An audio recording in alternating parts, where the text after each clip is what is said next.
What is the extent to which Myanmar youth and other Burmese people have fled to Thailand to escape the harrowing situations hounding them in their country? And what did being forced to leave Myanmar mean for them? How are they coping with life in Thailand?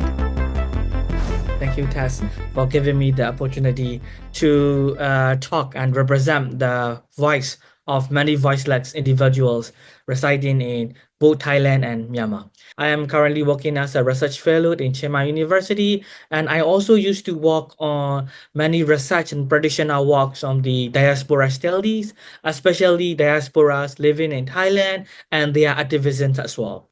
So based on this experience, I have a great experience of connecting with those who flee to Thailand recently or who already flee before the military coup. So I have a great network of them. So today I will be discussing based on my experience of engagement with them. So in order to give you a brief uh, uh, picture of why it's happening, why this is happening in Myanmar and why Thailand? So the first thing is that uh, since 2021 military coup, Myanmar is no longer a place Myanmar is no longer a place to live in safe and sound way. Myanmar was never like before. So since the 2021 military coup, as you all aware and as you all see in the medias and news, human rights violations are committed by the military coup. Several oppressions are committed by the military coup. Since that time, people trying to flee more and more. But recently, not that recently, 6 months, 6 to 7 months ago, the military trying to have another level of restriction, which is the conscription law, which I also described like in two of the papers that I wrote for the Asia Democracy Chronicles. So since the time of the conscription law, at least 20,000 of young individuals are already forcibly conscripted. As you are aware that young people love freedom, young people love liberty, but in Myanmar, young people in Myanmar, they don't have that kind of privilege. Most of the time, they have to stay hide in their home because of the fear of conscription, and they also cannot go freely from one place to another because of the fear of conscription. And when they decided to leave the home and decided to go abroad, they are also facing several restrictions at the airport and other entrance and departure points across the country of Myanmar. So that's the situations why big and huge exodus happen in Myanmar, especially with the young population. And when you look at the situation of the displaced young people community living in Thailand, so most of the people who flee to Thailand, they really do not have a plan. So what their intentions is just to leave the hell as much as possible, leave the hell of Myanmar as much as possible. It is not because they just want to escape from everything. At least from the whole family, at least they could find like some kinds of like peaceful rather than Myanmar. That's why they flee the country. But not many young people have the same privilege to flee the country. For example, it's a bit challenging to get the travel document passport in Myanmar, and even you have a passport, if you want to secure the visa, it's also a bit challenging as well. That's why there have been many illegal migration and there have been many illegal cross-border cases. It is These illegal cross-border is not because what we want. It is what the situation push us to do because we have not many options left. That's why many young people cross their border illegally in that way. Even though they have a secure passport and secure visa, living in Thailand is not that easy as we or they already imagine. Because living in Thailand, one of the first thing is that even though we are living safer situations than Myanmar, every day we saw the news of the atrocities, arson, people dying, and people suffering in Myanmar. These kind of like sentiments and these kinds of connections and experience, indirect like feeling. When we have a call with our family back home, they all we hear is about their suffering and about the lives of the difficulties back home. These kinds of experience also have psychological impacts on those who flee to Thailand. Another impact is the financial impact as well. So when we flee to the Thailand, we have not much available, like not much resources of the financial, and it's a bit challenging for the Myanmar migrant worker to secure the great job and well paid job as well. For that matter, I'm sure one of another our panelists have more insights to say. So I will stop it here, and then I will add more after next round. Are there any significant differences in the challenges confronting the Burmese migrants before and after the coup? Hi, Tess. Thanks for having me here. So I'm Cheria, and I'm a research fellow at my university. And my research focus is mainly related with the labor struggles and also migrant labor and also social reproduction labor. But currently, I'm doing the research related with the women migrant labor in the informal economy of Thailand. And so so Thailand has become a destination country for Myanmar who fled the country after the military coup. But migration happens, since before the military coup and because of the many significant political events like 1988 pro-democracy movement and also the Saffron Revolution in 2007 and also the because of the long-lasting conflict inside the country. So Myanmar migrants have been passing the border since 1990s. But after the military coup, what we observe is it became a destination country. And according to the Ministry of Labor Thailand, it hosts around over 3 million migrants from Myanmar, Laos, and Cambodia. But 2 million are Myanmar, but it excludes the people who chose the irregular mode. So even though we cannot verify the number, we can say there are over 2 million or 3 million Burmese migrants who are currently residing in Thailand. So after the military junta and at conscription law in February 2024, it became targeted at the youth, especially age between 18 to 35, and also the women age between 18 to 27. So when we talk about the migration, there are so many border gates for the Myanmar migrants to pass through to be trapped in Thailand. But Mae South in Thak Province, which is in the northern part of the Thailand, is one of the destination centers.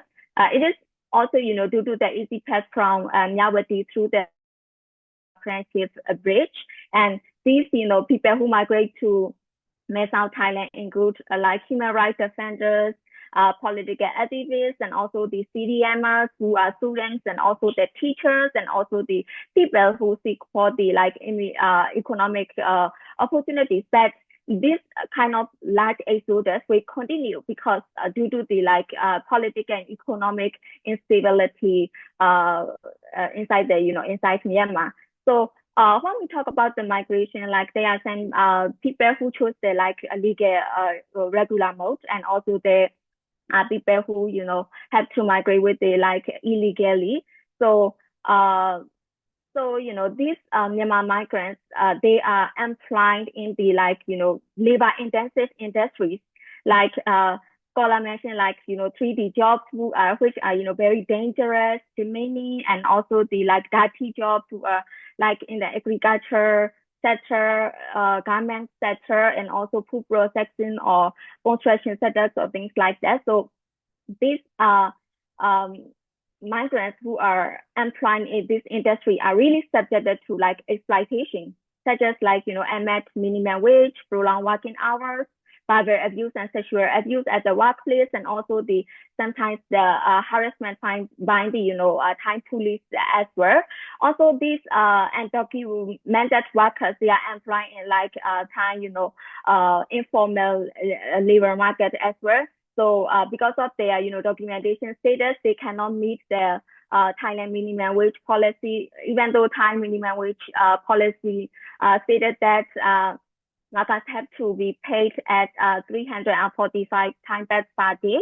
That those workers who are employed in this informal setting, they don't meet that kind of the minimum wage. Also, they have to live in the precarious working conditions with lack of social security benefits, no health insurance or things like that. Also, the employers and also the Thai authorities also to take the advantage of the illegal status of these undocumented workers as well. So I agree with George Sherlin, as he mentioned before. Even though they migrated to Thailand, that living in Thailand is not that easy for them. They have to face with so many challenges, like also the security threats as well. So yeah. Was there any major change in the migration policies of Thailand to adjust, or at least to provide some modicum of support for Burmese given the situation now confronting them? Yes. So since this migration or large exodus of people is getting significant, it also caught the attention from the policy makers and also the Thai authorities as well. So we can say like since before the coup, successive Thai government is trying to do the initiative to regulate the irregulars. So that even though there are some policy changes for the registration system or registration system, some policy measures are not that practical for the migrant workers, because like for example like in around 2003 to 2004, Thai and Myanmar signed a MOU project that even though such kind of the former policy measure, migrant workers they choose the like illegal mode, because this MOU project is not practically working for them because of the like high cost, and also it takes too much time. So migrant workers they rely on the brokers and the agency as well. So another thing is what the Thai government can do is like to be more flexible with the registration process, like pink card system, because it can be done like for the migrant workers to enable the like unilateral registration process. So if the Thai government can do the unilateral registration process for the migrant workers, they don't need to submit any migrant data to Myanmar junta authorities. So yeah, what the Thai government should do is like to be more flexible with the registration process, and it shouldn't require the bilateral exchange of personal data with the Myanmar authorities. Are you saying that kind of flexibility does not exist? Yeah, it's not happening yet. Has there been a clamor toward flexible migration policies to make it easier for Burmese people to move and live and work in Thailand? There are some grassroots organizations who are founded, which are founded by the Myanmar people. They are trying to advocate the Thai authorities and also the officials. However, when it comes to the like Thai labor law, the migration policy, one of the policy barriers for the migrant worker is, according to Thai law, they are not they are prohibited to form the like labor union, even though they can join the union formed by the Thai workers. That in some setting, it is really difficult because most of the workers are from Myanmar. They are no like Thai workers who are working in that labor intensive industries. So this is one of the policy barriers for the migrant workers to access or to exercise their labor rights. So that is one of the policy measures need to be like amended or the reform. Please tell us about the work you're doing very briefly, and then tell us about the extent to which such education is needed by Burmese people in Thailand. Hi, hello everyone. I'm Sirens, and I work closely with migrant community, particularly young people from Myanmar. And also myself, I've been here in Thailand 2 years now. I left the country after the coup. I must say I'm being quite fortunate to support their journey.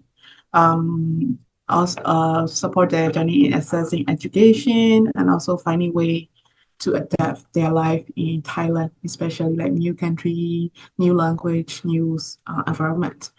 And also today I will try to share my insight and also based on my experience and also based on the experience of young migrants and also their challenges and how they build resilient, how we build resilient despite everything we face right now. And because of as like two panelists mentioned, that because of the conscription law in Myanmar, like everything, like they make everything even harder, including for me, like I was worried about my little brother, who is also legal to be like conscripted. So yeah, I was worried a lot, and also my mom was worried a lot. So we are also part of that as an individual, as a family, as the whole country because of the conscription law, because of the country situation. So like for me, like I work with like young people, so they are also scared of like being forced into the military. That's why they leave everything behind, and also coming here with they have like hope for the future, but sometimes the plan doesn't go well as they plan, because the journey from Myanmar to Thailand is tough, I must say, and also we are facing it right now together because because of the because of the statistic last year, based on the last year before conscription law, around 400,000 migrant children and they're assisting in Thailand, and half of them they don't receive any proper education right now. So that is when I read the report, that is quite heartbreaking, even though many grassroots organizations and also many young activists like Cheria and also Jersha also working together, but still not cover uh, for the like large group of people from Myanmar. So and also it is also highlight why education is such an important pull factor. Before coup, like many people migrate to Thailand maybe because of they want to escape from the civil war, which is happening many years ago, or some of them are most of them are migrated because they want to seek the economic opportunity here in Thailand, and yeah, because they want to give their like next generation, their children, for a better future. But I mean, they have many obstacles they right now, because when they move to Thailand, they face a lot of challenging like language barriers, which impact their ability to integrate or basic services, including for us too. We have like we had huge language barrier, especially if we are from Burmese ethnic. So it's not easy to learn Thai language. So it's quite challenging, including for us too. And also, as Cheria mentioned, because of the illegal situation and undocumented status, also challenging part to get a job, to access the education, or even like if you are sick or your family member or your friend is sick, but you have to show one document. If you can't, like there are many people struggling, even they cannot go to the like small clinic or like hospital to get access for their situation. So there are like many factors and many challenges, especially like young people and also migrant people are facing right now. So this is part. I'm just sharing my part of my experience. Yeah. Is there a great deal of interest among Myanmar people in Thailand to participate in this kind of opportunity to get themselves educated or at least made aware of migration-related issues, and how best to cope with that, with life in Thailand? We've been working on like education, especially migrant education. So which is two part, formal education and non-formal education. Of course, we cannot cover for the whole country, but we try to cover especially for border area like Meso and also another like southern area like Chumpon, Renau, and also in Chiang Mai as well. So we try to cover like those border areas, and our organization working on um, like to have like to get the credit education for them, especially like because many young people they drop out the school because of the coup, and then they try to change the education system, which is like they have to sit the exam for GED so they can get a entrance exam from the like Asian country like Thailand or Philippines or Malaysia. So GED is one way to go right now, but still we cannot cover for all young people because actually like many young people they want to finish their education, they want to continue their education and they want to like prepare for their future, but we still like cannot cover. But we try to cover as much as we can. Like we provide GED like online platform so they can they can study online, and also some of them are inside Myanmar, but they're trying to like study to finish GED. This is also one way. Another way is non-formal education, which is called they used to be called like Kosono, but now they changed the name. So which is informal education. So people can like young people or like anyone can attend the language school, but you don't have to go to the school every day. So they have like different schedule based on your like in terms of your job or anything. But this is one way to go, especially in border city. Non-formal education is really important for them. So we're trying to cover like this and that, and but on the other hand, we're trying to work with the like Thai university, like Chiang Mai University. We trying to build a relationship with them, and also if they pass the like we try to do the pilot project with them. If they pass the specific test, so they don't have to sit the GED exam, and they can get the entrance from the Chiang Mai University, for example. So, but we are also like still trying to get a credit education, especially for the migrant people. So yeah, and also we do have also vocational training and also to work in vocational training, but that's not my program. But in my um, in my experience, they work with the Polytechnic college in Thailand. So if you attend their like one course, so they will give you like one certificate, which like especially like Thai business will recognize that certificate, so they can work at the hotel or restaurants or something like that. So this is also another way to cover for the migrant people. For me, I work with the we call it like youth program. So um uh we trying to connect with Thai and um Burmese youth together to become like coexistent, and also to like what I mean is like to get a like peaceful um, community so they can understand each other, and also they can have a share common understanding of what is happening. So I do a lot of exchange program between Thai youth and Burmese youth. And yeah, so that's we are trying to cover yeah, right now. Are these initiatives, by and large, being made by Burmese people like you?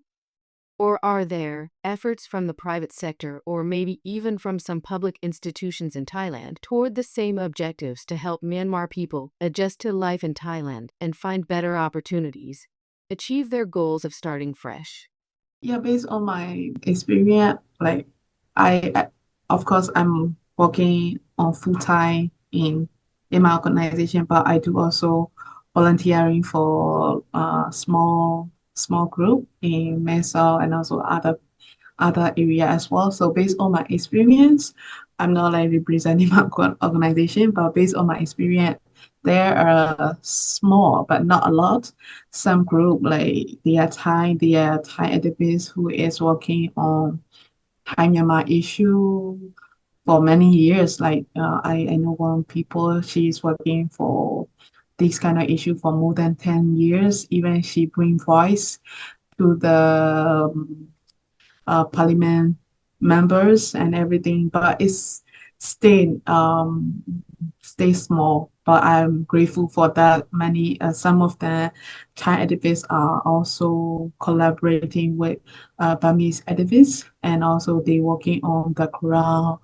And even though like they try so hard to bring voice to their government, but it stays small. And what I learned from my experience is that we cannot like we cannot we cannot do a lot, especially if we do if we like let's say if we work okay only Myanmar to Myanmar organization, it doesn't like we cannot do that much. But if you connect with Thai small group, maybe in terms of individual or activists, maybe you can move really like really impactful because this is what I learned from my experience, like connected with them or talking with them or even educating about like our situation with them or having conversation with them.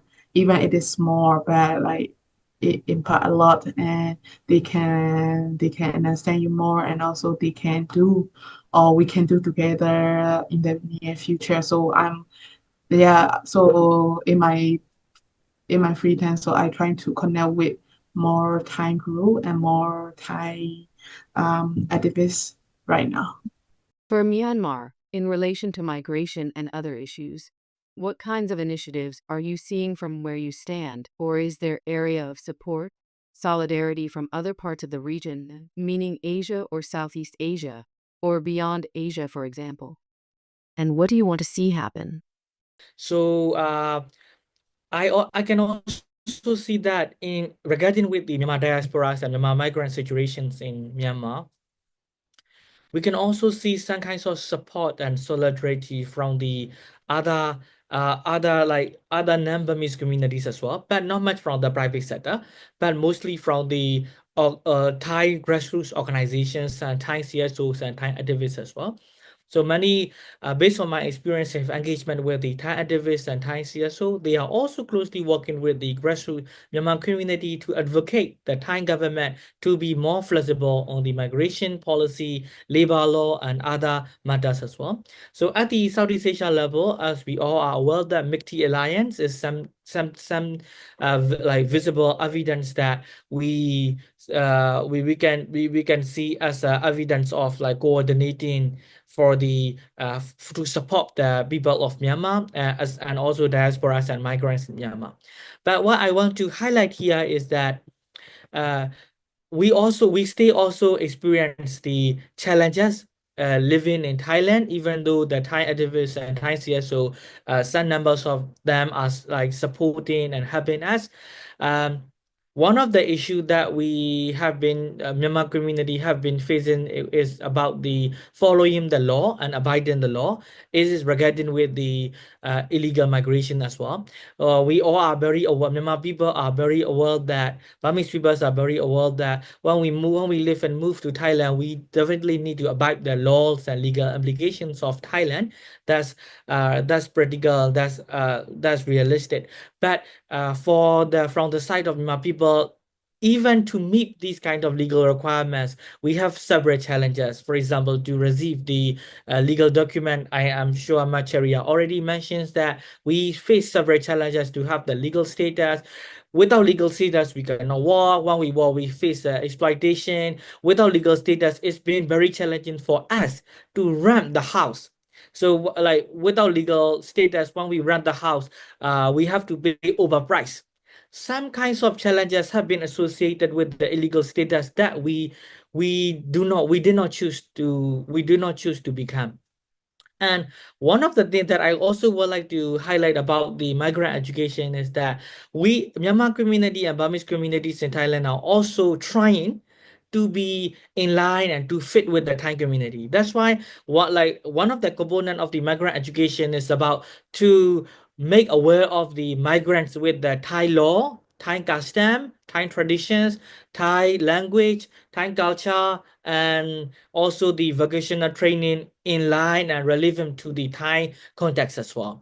This is somehow of training for Burmese migrants and Burmese diaspora to fit in the Thai community, and Burmese community have been very trying hard to become the to become fitting in the Thai society and Thai community as well. But it takes time. It needs times as well. So I'm sure that Thai communities also Thai people also needs to give some time for Burmese community to be in line and to fit with the Thai society. I'm not seeing that Thai communities are not helping Burmese one, but there are many Thai people on Thai community who have been supporting the Thai Myanmar community. For example, when we rent the house, when we go to the shop, when we want the job, there are many Thai people who also support the Burmese people because we share many culture, we share many things in terms of like food, in terms of clothes, in terms of what we believe, and in terms of faith. We share many things, and there are many times that that has been connecting between Thai and Myanmar community, and there are also some ethnic group as well who are residing in both Thailand and Myanmar side. So there are many connector and there are many connecting ties, but however, there are still some limited number of population living in Thailand who might be intentionally or unintentionally discriminated at against Burmese community, and also some Burmese community who have been some kinds of could not follow the legal implications and rule of law very much. That's why in some areas you can see some kinds of tension, but not much significant. But because like both communities are trying to fit in, but we cannot say that there is no challenges, but of course there are challenges. I think as a part of the natural process of integrating. So this is something I also would like to highlight. Yeah. What can you say in this regard? In the extent to which kind of support that we wish we would see more of, what is the extent to which it's playing out or happening in Thailand? So I agree with Siri and Joshua because they mentioned like, most of the initiatives are, performed by the like all migrant diaspora communities. And also, some initiatives can also be seen like, from the academic sphere as well. But I don't see, such kind of initiatives, especially from the private sector. But of course, there are, some Thai grassroots organizations or activist group who are, interested to have the Myanmar people to advocate, their government to be more flexible. But since we know that Thailand is not that a democratic country, so they also have, their limitations and, challenges to tackle, that kind of issue. And another thing I'm find it, interesting to highlight is like, like in the middle of the 2024, there is a potential for increasing like anti-migrant sentiment in Thailand. It was like initiated by from self-proclaimed patriotic groups, and they use the like the channel like TikTok, and they encourage the Thai authority to impose the like tighter restrictions on migrant workers, like their letter calls on the Thai government to limit work permits for migrant workers and keeping asylum seekers in camps. And also they demanded that migrants be only given 3-month work permit and be returned to the home country for a month before renewing their work permits or things like that. That interestingly, there are some initiatives made by the especially from the academic sphere. They are trying encouraging to spread more positive narrative. And they also highlight that such kind of the anti-migrant sentiment is really important to be given attention as well. And another I forgot to mention, like well, there are some initiatives initiated then by the Thai government that at a practical level, migrants are they find like challenges to access to like public services, like for example in around in 2000, I think 2005, Thai government promoted like education for all policy. That in practice it is not that effective for the migrant children to access the public education, Thailand public education, because of the lack of certificate or things like that. Also recently, like under the new prime minister, like there is a like news like 418,000 migrants who will be granted Thai citizenship. So this is for the like old migrants who migrated to Thailand before the 1999. That both the Thai grassroots organizations and also the same labor activist groups, they are also closely monitoring that situation, because even though the Thai government made such kind of the initiatives, in practice, sometimes migrants have to face the challenges like to access that kind of the public service or the like citizenship status or things like that. So migrant workers are still monitoring about that. So so of course I agree with you that we need the more solidarity or support from the Thai communities, like there should be like collaborated efforts among the Thai and the Myanmar activist groups, and not only the activists but also the media, also the like academic persons or the like public institutions. Yeah, we need more solidarity and support from Thai community, like for better integration or for the better opportunity for Myanmar migrants. Yeah. Given the many challenges Burmese migrants face after being forced to flee Myanmar, such as finding employment, continuing their education, and rebuilding their lives in Thailand, what do you think they can contribute to their host country? From another perspective, how might their presence and efforts benefit Thailand socially, economically, or culturally, despite the hardships they endure?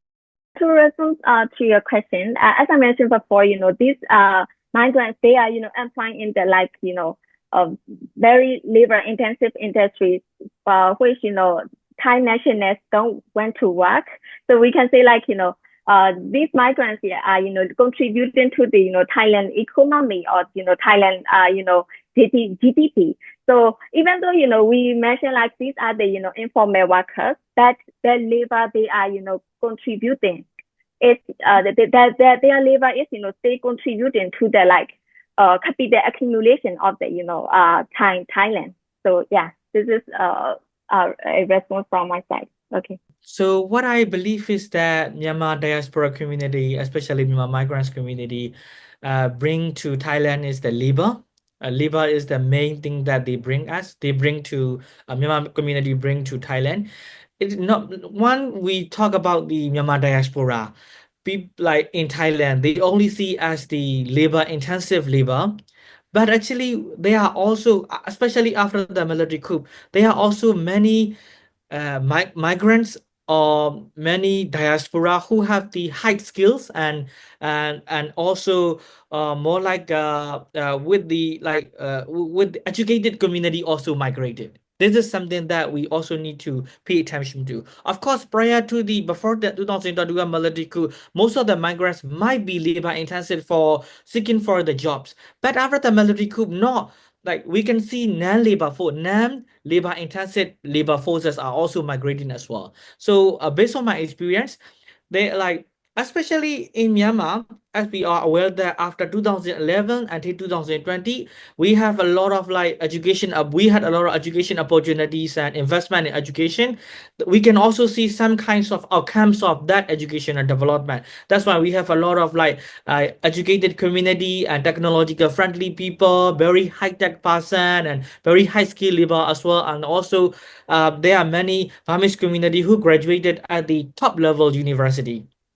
So many of them can be seen. Many of them are already migrated to Thailand and living across the country, and they have been working at the Thai farms, Thai marketing farms, Thai like white collar jobs. What we see the white collar job, Thai marketing farm, Thai business farm, and Thai groups and Thai industry as well. So they have been contributing as well, not only in that marketing and private sector, but also in the public education sector as well. So in many university and many public and education sectors in Thailand, we can also see many Burmese educators who are professional not because of they recruited for the inclusion perspective, but because of they are recruited for their like professional and their skills and their competency.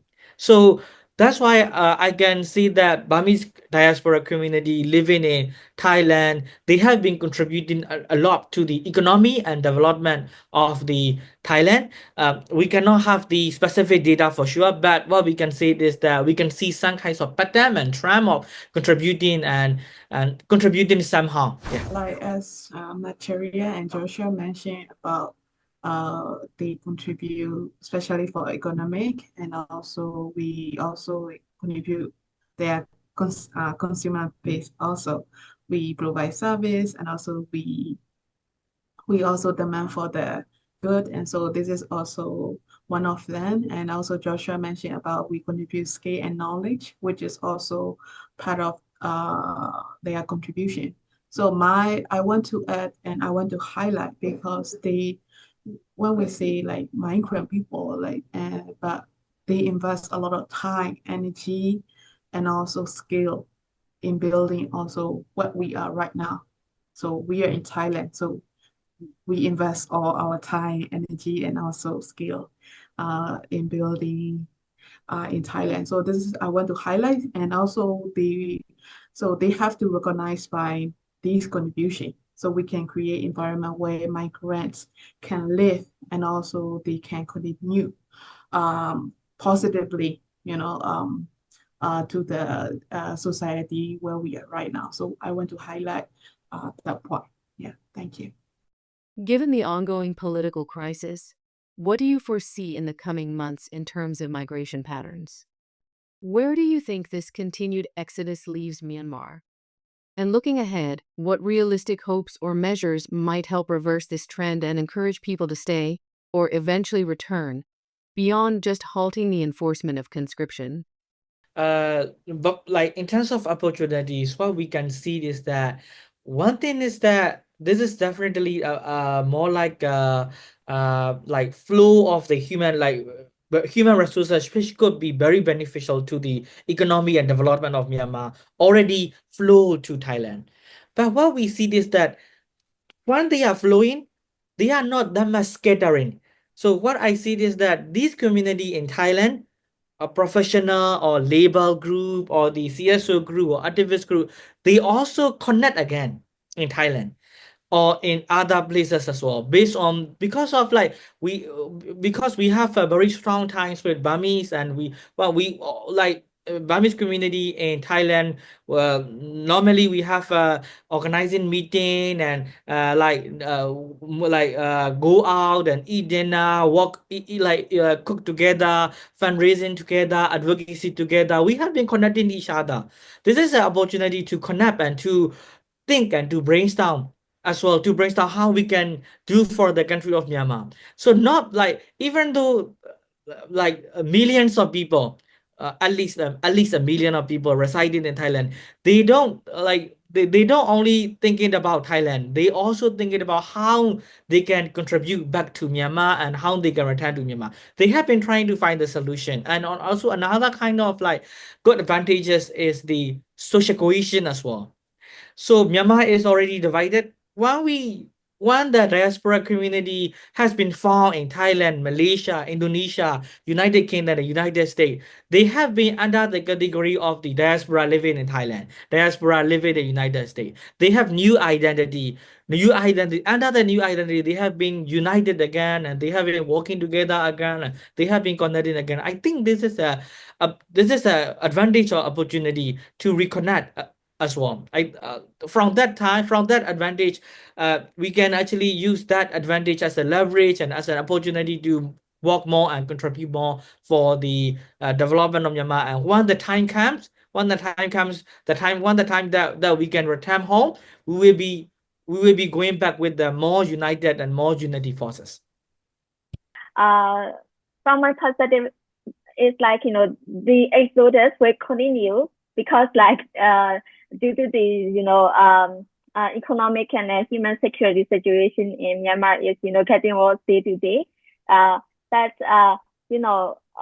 only the migrants in, Thailand, they are not only contributing to the Thailand economy, but also they are also contributing to Myanmar economy as well, because they have to, send the remittance and they have to support their family, who are residing in Myanmar. And also, of course, they are, labor and their remittances important to support the current, stubborn revolution, ongoing, revolution as well. So as Joshua mentioned, the diaspora communities in Thailand, they are always, ready new cameras as well. Also, we can see there is a initiatives especially from the Thai academic groups and activist groups as well. They trying to distract them. They're trying to counter the anti-migrant sentiment among their communities as well. So to tackle the migration issue is not that simple, because sometimes it is also a regional issue as well. So yeah, we need the solidarity and support from the Thai communities, activist groups, and also the grassroots and labor groups as well. Also, we also need solidarity from other countries like the Cambodia and Laos as well, because especially in the Ranao region, which is in the southern part of Thailand, not only the Myanmar migrants are employed in the fishing industry, but also they are also the workers migrants from Laos and Cambodia as well. So we need the solidarity and support from the countries, that kind of countries, and also the hosted communities as well. Yeah. Yeah, it's true. We are facing significant loss.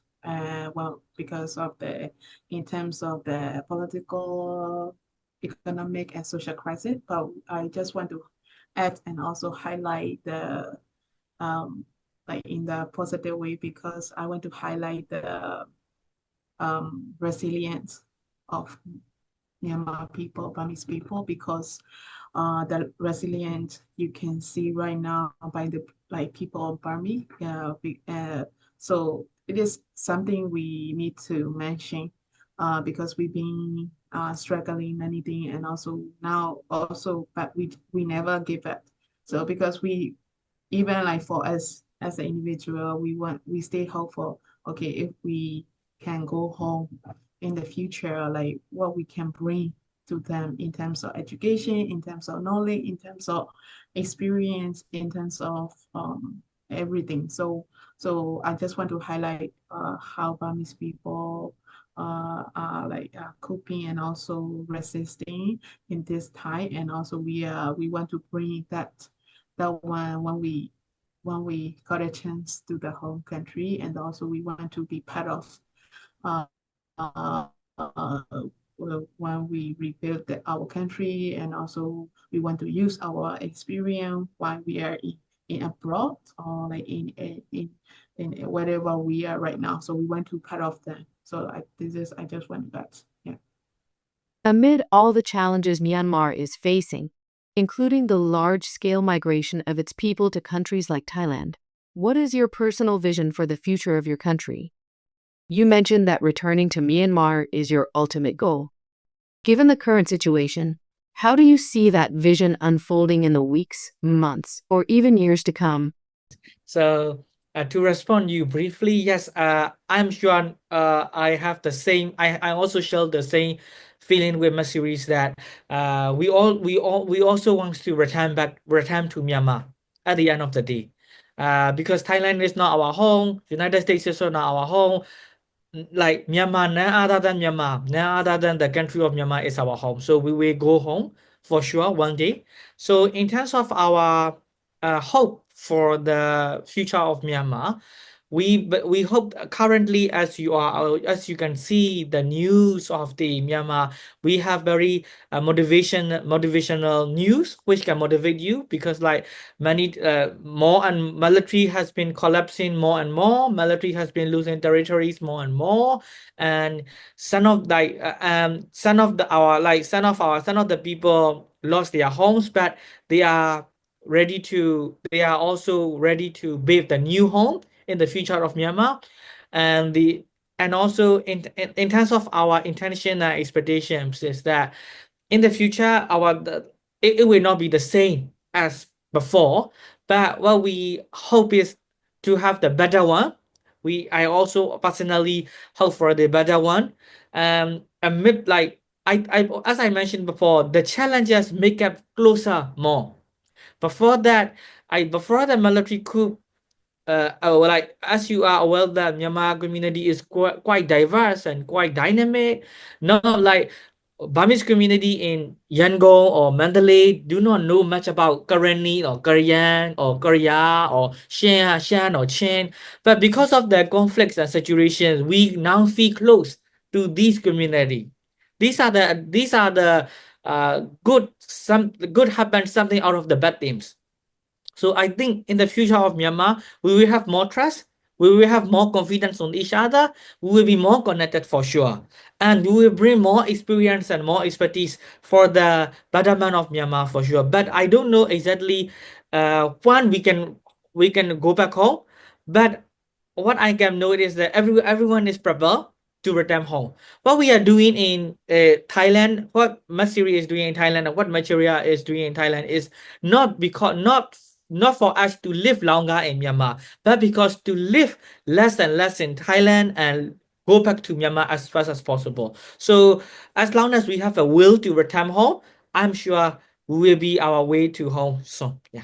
Yeah, we are, we return back to, our home country, Also, I agree with Joshua, like, we cannot predict the time, right? But I'm also, have the, like, um, our country will be, like better community or better society as well. Because, during this revolution, not only the, activists, but also they are also, some movement groups as well. They are also trying to, counter the, like old narrations or the old patriarchal norms. So that kind of, ideology is important, like, to establish a better society. Also, another thing is, in the past, we thought that, military institution is, really difficult to be destroyed. But this, Supreme Revolution and the ongoing struggle, show otherwise. Because, the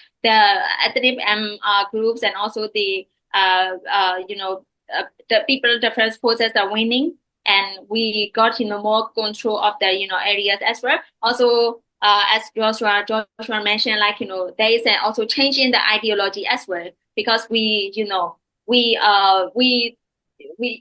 because now most of the people are ready to counter the old narrations of the like same patriarchal norms, which is predominant in the in our old, how can I say, old society.